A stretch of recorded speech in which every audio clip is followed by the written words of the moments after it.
चौंक गए। तो ये सब तुम्हारे घर के कारनामे हैं। अगर और लोग हंसते हैं तो मैं समझ सकता हूँ, यहाँ तक कि तुम्हारी माँ भी मुझ पर हंसेगी। जब मैंने कहा कि मैं गणित का सामान खरीदूंगा, तुमने उस समय मेरा व्यवसाय सही नहीं चला, तो क्या मेरी ही गलती है? क्या मैं घर के लिए थोड़ा पैसा कमाना चाहता हूँ? क्या ये गलत है? तुम्हारे हिसाब से इस दौरान आने जाने में कितना खर्च हुआ? तुम्हें दूसरों से बेहतर समझते हुए शर्म नहीं आती? मुझे नहीं लगता कि तुम दूसरों का आधा भी हो। जब से ये बहू घर आई है, घर में बस शोर ही शोर है। यहाँ तक कि जो लोग आमतौर पर ज्यादा नहीं बोलते थे, वो भी बोलने लगे हैं। मेरी मानो, घर पर ध्यान दो, हाव हाव की देखभाल करो। पैसा कमाने का काम मर्दों का होता है, तुम्हें इसकी चिंता नहीं करनी चाहिए। सास ससुर से डांट खाने के बाद लू लिंगलिंग बस यूं ही अपने आप में खोई हुई थी, लेकिन अचानक उसे समझ आ गया। और मैंने इतनी चालाकियां दिखाई कि तुम्हारे घर आ सकूं और यहाँ शान की जिंदगी जी सकूं। हमने मान लिया। अब इस वक्त उस बेचारी का समय बर्बाद करने का क्या फायदा? जूलिंग का खेल जल्दी ही शुरू हो गया। उसने अपनी पत्नी से माफी मांगी और वादा किया कि आगे से मन लगाकर काम करेगा। अब कभी भी दूसरों से प्रतिस्पर्धा नहीं करेगा। लेकिन बिके बिना पड़े अंडे केक का क्या करें? मेरी बहू दयालु और उदार है। उसने मुझे ये केक और बिस्किट्स किड्स गार्डन में ले जाने के लिए दिए हैं, ताकि सभी अच्छे से पढ़ाई करने वाले बच्चों को बांट सकें। कुछ लोग ऐसे होते हैं जिनका सारा ध्यान पैसा कमाने पर ही होता है, बस गली मोहल्ले के पैसे कमाने की सोचते रहते हैं। वह डिब्बा उठाती है और चली जाती है। दोपहर के खाने के बाद बच्चे किताब पढ़ रहे थे, तभी बाहर से दरवाजा पीटने की आवाज आई। केक अम्मा, तुम घर पर हो? क्या हुआ फांग फांग, इतनी जल्दी में क्यों? अभी खबर आई है कि जल्दी से अस्पताल पहुंचो। बच्चे कुछ खराब खा लिए हैं, उल्टी कर रहे हैं। सभी को अस्पताल ले जाया गया है। खाना महक रहा है, ये क्या खाया? तो फिक्र मत करो, चलो जल्दी चलकर देखते हैं। पिग्गी ने अपने पड़ोसी के बच्चे को जल्दी से एक बारगी बदल दिया। माई और छोटे चावल का ध्यान रखने में मदद की और फिर फांग फांग की माँ के साथ जल्दबाजी में अस्पताल के लिए दौड़ पड़ा। आज सुबह मेरा बेटा ठीक ठाक तुम्हारे पास पहुंच गया, और ये आंख झपकते ही हॉस्पिटल में कैसे पहुंच गया? तुमने क्या खाया था? आप जैसे गैर जिम्मेदार लोग शिक्षकों के लायक नहीं होते। आपको निकाल देना चाहिए। आप तो बस सबको नुकसान पहुंचाते हैं। अस्पताल में कदम रखते ही उसने मधुरानी की परिचित और तीव्र आवाज सुनी। मुझे माफ करें, यह मेरी गलती है। हो दादी, आप पहले शांत हो जाइए। स्कूल जांच में सहयोग कर रहा है, आप निश्चिंत रहें। अगर कोई समस्या होगी तो हमारा स्कूल जिम्मेदारी लेगा। तुम्हारा बोलना आसान है, ये मेरे बेटे की जान का सवाल है। तुम्हारी एक मुझे माफ करना से क्या सब कुछ ठीक हो जाएगा? अगर मेरे पोते को कुछ हुआ तो मैं तुम्हें छोड़ूंगा नहीं।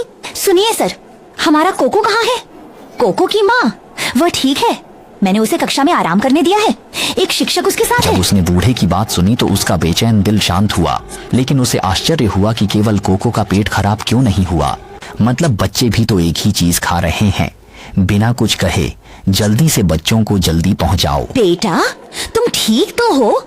मुझे कुछ नहीं हुआ, पर तुमने मुझे डरा ही दिया। सबका पेट खराब हुआ, तुम्हारा क्यों नहीं? मैंने तो बक्सा भी नहीं खाया। होगी ने बनाए अंडे केक, फिर भी कुछ गड़बड़ कैसे हो सकती है? सुबह अम्मा ढेर सारे अंडे के केक और सैलून केक लेकर आईं और कहा कि वे छात्रों को बांट दें। मुझे उनकी माँ का खाना कभी पसंद नहीं आया। तुम्हारे साथ तुलना में अच्छा हुआ मैंने नहीं खाया, नहीं तो अस्पताल में होता। ओह मेरे प्यारे बेटे, तुम मुझे बहुत महत्व देते हो। बम्बू ने होके को कस के पकड़ा और उसके चेहरे को गौर से देखते हुए उसको एक प्यारा सा चुंबन दिया। पुलिस, जल्दी से उस शिक्षक को पकड़ लो। बबन बढ़िया है दादी, तुम थोड़ा आराम करो। स्कूल प्रशासन पहले ही जांच टीम भेज चुका है और स्पष्ट हो चुका है कि बच्चे खराब अंडे केक और कीड़े केक खाने से बीमार हुए थे। साथ ही खाद्य विषाक्तता का मामला भी है। केक फूल? नामुमकिन, बिल्कुल नामुमकिन। हाँ, जरूर आपने कुछ गलती की है। हमारे घर में हम रोज अंडा केक और पेस्ट्री खाते हैं और कभी कोई समस्या नहीं हुई। बच्चों को ये खाने के बाद अब दिक्कत क्यों हो रही है? जांच के नतीजे सुनकर माधव और जूलिन की बहू एकदम हैरान रह गए। तो ये तुम लोगों का ही काम है? वाह! एक्सपायर हो चुके खाने को स्कूल के बच्चों को दे दिया। आखिर तुम लोग सोच क्या रहे थे? मैंने आज तक तुम जैसे बेहुदा लोग नहीं देखे जो अपने टीचर को ही गलत कह रहे हो। बेशर्म लोग तो देखे थे, पर इतना बेशर्म कोई आम आदमी कैसे कर सकता है?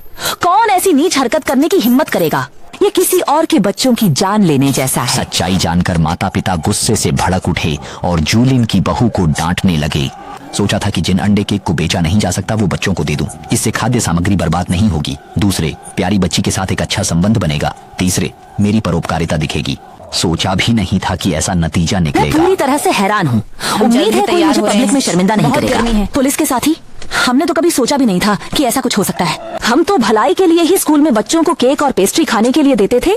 अगर पता होता कि इससे बच्चों को जहर मिलेगा तो अगर मुझे मार भी दो तो भी मैं ऐसा कुछ नहीं करूँगा। हे भगवान, आप आंखें खोलकर देखिए, अच्छे लोग दुखी क्यों हैं?